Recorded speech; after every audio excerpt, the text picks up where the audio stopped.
So the very first thing that you want to do, since you're being pulled over by the cops, you want to establish your touchdown position with your arms. Do you see how I'm doing it? This arm is up and in the window, just like a goalpost. My hand can be seen right here through the window. So this is the first step that you're gonna do to establish that you are not armed. The cop's behind me, he's got his lights on, and so I'm going to establish what I call the touchdown position with my arms. I want to survive this traffic stop. I don't want to die because I got pulled over and my hands weren't at a touchdown position. Do you see that?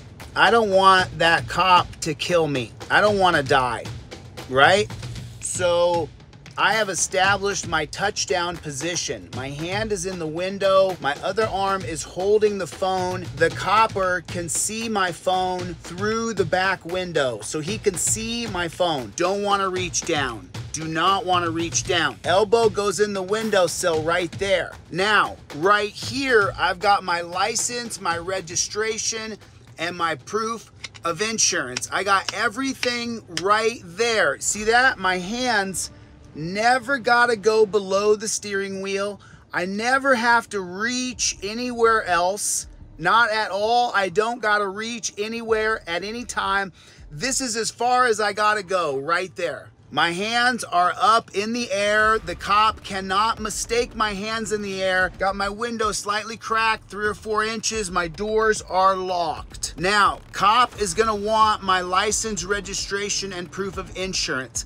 I've got it right there. Boom, right there is everything right there. License, registration, proof of insurance, everything is right there, including a copy of my identification laser copied. My hands never left below the steering wheel. Do you see how that works? Now, he's gonna say license, registration, proof of insurance. I'm gonna give that to him. There you go. You got it. He's got my license, registration, proof of insurance. I've now provided everything I have to provide by law. I gave him my license, my registration, my proof of insurance. I had it ready to go for him because I knew this moment would come, that I would be in the situation with the cop behind me and I would need my license, my registration, and my proof of insurance. If you live in America, you will be getting pulled over. Now, he's gonna say to me, do you know how fast you were driving? Do you know why I pulled you over? I pulled you over for NRS code blah, blah, blah. And I'm gonna reply to him as I slide my trifold down from my visor. I invoke my 5th Amendment right to remain silent. I'm gonna show it right to him. I invoke my 5th Amendment right to remain silent. I'm not gonna answer or play that game of, do you know how fast I was going? Do you know why I pulled you over? I'm not here to play that game with you. That's not the game I started my day off doing, and that's not what I'm gonna do now. The answer's no. I invoke my 5th Amendment right to remain silent. If he asks another question, I'll show him the list here. Don't ask me where I'm coming from. Don't ask me where I've been. Don't ask me where I'm going. Everything I need to provide by law is in the slip below. I got it on delete Lawz. That's where I got it, right there. I don't have to answer any questions at all. I'm gonna look right at the camera, not the jackboot, and I'm gonna say, I've already invoked my 5th Amendment right to remain silent. It's right here in writing. It's a clearly established 5th Amendment from 1793. That's my 5th Amendment right. I've given him everything he's supposed to get. My hands have never gone anywhere but here. Do you see that? I'm not gonna get shot. Do you get it? And I got to check that jackboot thug pig who I always have wanted to check, but I didn't really know how to check him just right. By invoking your 5th Amendment right, he cannot ask you another question. His questioning ability has come to an end. You guys have seen me do it on the DUI stop. When I went through the DUI checkpoint, he said, do you have anything to drink tonight? And I said, I invoke my 5th Amendment right to remain silent. And he said, have a nice night. You can't question me anymore after I invoke my clearly established 5th Amendment right. If I need a little resting, if I need to hold my arm up, look at this. Look what I'll do. I'll take my arm rest right there and I stick my elbow right on it. Do you see how I do that? You see that?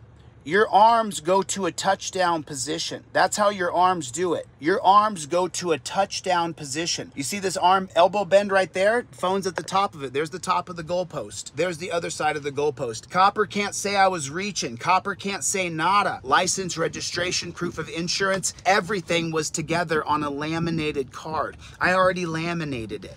I took my time to do it, because I don't want this jackboot thug pig to have any kind of power over me. I gave you everything I have to give you required by law. Leave me alone at that point. We've seen time and time and time again that you end up going in torture cuffs, that you end up going to jail. You have to use the Trifold. Then the cop says, you know what? I want to search your car. Okay, sure, you can search my car. And then you get out of the car, and then you turn around and you pull your Trifold out and you say, you know what? I revoke consent. If I can give consent, then I can revoke consent. And I revoke consent. United States versus Williams, 2018, 1991, Florida versus Gemino. Both say that if I can give consent, I can revoke consent. Now, from the 1914 case of Weeks called the exclusionary rule, he can no longer search. He has to stop searching. Anything he finds after the search, after you revoke consent, is no longer admissible in a court of law. If you have it on camera, doesn't matter what you have in your car after that point. You gave consent, he took your consent, used your consent, you revoked that consent, and then he searched your car anyway. It's now the exclusionary rule. No longer can he use it. Fruit of the Poisonous Tree from 1961, Mapp versus Ohio. He shouldn't have asked for consent because you reinstated your Fourth Amendment right. Because if you can give consent, you can revoke consent. You have to have the Trifold on you. Why don't you have your insurance, your proof of insurance, and your registration? Why don't you have both of those on a laminated card up in your visor? How come you don't have your registration and your proof of insurance on a laminated card up in your visor? Why don't you have it done? You're gonna get pulled over, Jack. You're gonna get pulled over, and then you're gonna say, man, I saw that guy's video. He showed me exactly how to do it, and boy, did I F this up. I had to turn my camera off to get my insurance out, and that's when he popped Johnny in the mouth. Who did, the cop? Yeah. He just hit him in the mouth? Yeah, no he didn't. Yeah, he did. You got a video of that? Oh man, it's right when I had to turn my phone off to get my insurance. I hope you guys learned something today from me. You know, how to use your Trifold effectively, how to make sure that your documentation is set up properly. You know, I mean, you've got to do this right. If you don't do it right, you're gonna have problems. You're gonna have big, big, big problems. Got to be set up just like that. Set up for success, just like that. Completely set up. License, registration, proof of insurance, all right there, put together for yourself. Don't put yourself in a bad position.